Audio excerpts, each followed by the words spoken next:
Welcome to my channel. तो आज के वीडियो में हम लोग पढ़ने वाले हैं क्लास 9 का बायो चैप्टर 2 यानी उत्तक टिश्यू।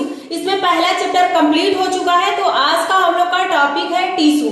टिश्यू होता क्या है? तो कोशिकाओं के समूह को टिश्यू कहते हैं। जैसे कि एक सेल है तो यानी एक है तो उसको हम सेल बोलते हैं। जब कई सारे सेल का ग्रुप बन जाता है तो हम उसे टिश्यू उत्तक बोलते हैं। जब कई सारे उत्तक मिलके एक आर्गन का निर्माण करते हैं, जैसे कि कई सारे उत्तक मिलके एक अपने आपके हाथ का निर्माण हुआ होगा, फिर दो हाथ का निर्माण हुआ होगा, इसी तरह से कई सारे अंग मिलकर अंग तंत्र का निर्माण होता है, यानी आर्गन सिस्टम का निर्माण हो जाता है। यहाँ पे पहला क्वेश्चन पूछा जाता है कि जो उत्तक के अध्ययन को हम क्या कहते हैं? तो स्टडी ऑफ टिश्यू को हम हिस्टोलॉजी कहते हैं और स्टडी ऑफ सेल को साइटोलॉजी कहते हैं। यानी कोशिका के अध्ययन को क्या कहेंगे?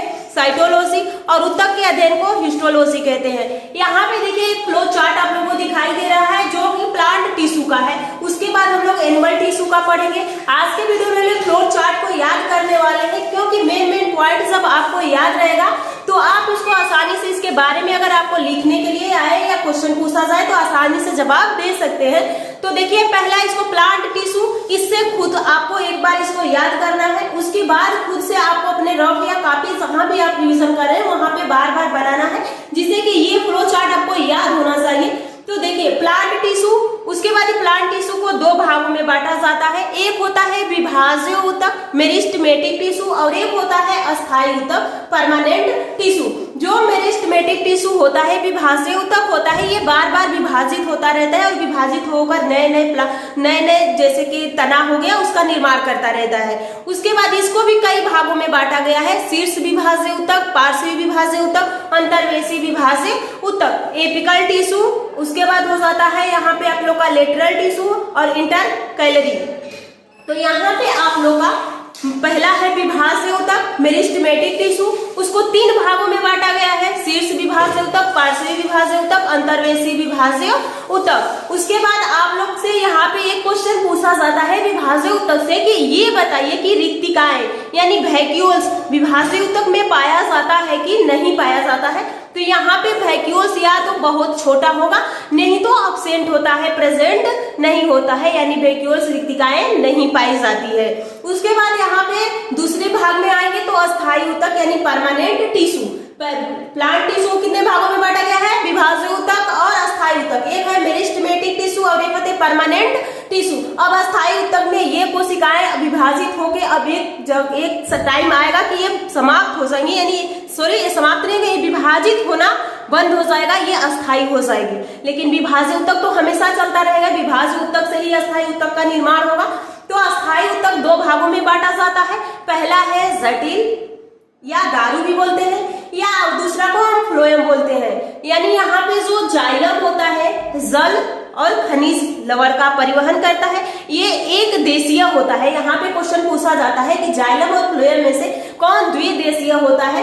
तो यहाँ पे जो जाइलम होता है एक देशीय होता है, यानी केवल नीचे से ऊपर की तरफ लेके जाता है, और फ्लोएम होता है जब भोजन प्रकाश संश्लेषण के द्वारा पत्तियां बना लेती हैं तो स्टार्च के रूप में यानी ग्लूकोज के रूप में वो पूरे प्लांट के बॉडी में ट्रांसफर होता रहता है। यानी दोनों तरफ परिवहन फ्लोएम करता है, एक तरफ परिवहन जाइलम करता है। जाइलम जल और खनिज लवण का परिवहन करता है, और फ्लोएम है कि फ्लोएम फल से याद कीजिएगा कि भोजन यानी प्लांट के भोजन का परिवहन फ्लोएम करता है। अब यहाँ पे एक तो जटिल उत्तक है, एक है सिंपल सरल उत्तक। जटिल में जाइलम और फ्लोएम है। सरल यानी सिंपल वाले में देखिए मृदु उत्तक, स्थूलकुड़ उत्तक, दृढ़ उत्तक, पेरेनकाइमा, कोलेनकाइमा, स्क्लेरेनकाइमा, पीसीएस। इसका एक ट्रिक भी आता है पीसीएस, पेरेनकाइमा, कोलेनकाइमा, स्क्लेरेनकाइमा। तो यहाँ पे अब देखिए जब पेरेनकाइमा, कोलेनकाइमा, स्क्लेरेनकाइमा, फिर मृदु उत्तक को, जो मृदु उत्तक पेरेनकाइमा होता है उसको दो भागों में बांटा गया है। यहाँ पे देख सकते हैं एक है कोलेरेनकाइमा, कंफ्यूज मत होइएगा, यहाँ पे एक कोलेनकाइमा है और एक कोलेरेनकाइमा है। तो कोलेरेनकाइमा में क्लोरोफिल पाया जाता है जिससे कि ये भोजन बना सकता है, और एक होता है एरेनकाइमा। एरेनकाइमा जो प्लांट जल में होते हैं उसको तैरने में भी ये सहायता करता है। उसके बाद देखिए फ्लोएम का कितना भाग है? फ्लोएम का 4 भाग है, जाइलम का 4 भाग है। तो वाहिनी का है ट्रेकियट यानी वाहिकाएं, वेसल्स, जाइलम तंतु, जाइलम फाइबर और जाइलम मृदुतक, जाइलम पेरेन्काइमा। तो यहाँ पे 4 ये है, 4 फ्लोएम भी है, चालनी नलिकाएं, सेबी ट्यूब्स, सहकोशिकाएं कन्वेनियन से, फ्लोएम तंतु, फ्लोएम फाइबर्स और फ्लोएम मृदुतक, फ्लोएम पेरेन्काइमा। और यहाँ पे देखिए क्वेश्चन पूछा जाता है कि ये बताइए जाइलम में से कौन जीवित होता है और कौन यहाँ पे मृत्यु होता है, या फ्लोएम में से कौन जीवित होता है, कौन जीवित होता है, कौन मृत्यु होता है। तो यहाँ पे तो आपको याद होना चाहिए। तो देखिए वाहिनिकाएं, वाहिकाएं, जाइलम, ये तीनों मृदुतक होता है और जाइलम यानी वो मृत्यु होता है, और जाइलम पेरेन्काइमा यानी जाइलम मृदुतक ये जीवित होता है। इसी तरह से फ्लोएम में आइए तो फ्लोएम में चालनी नलिकाएं, सहकोशिकाएं, उसके बाद फ्लोएम मृदुतक ये जीवित होती है, लेकिन फ्लोएम तंतु मृत्यु होता है।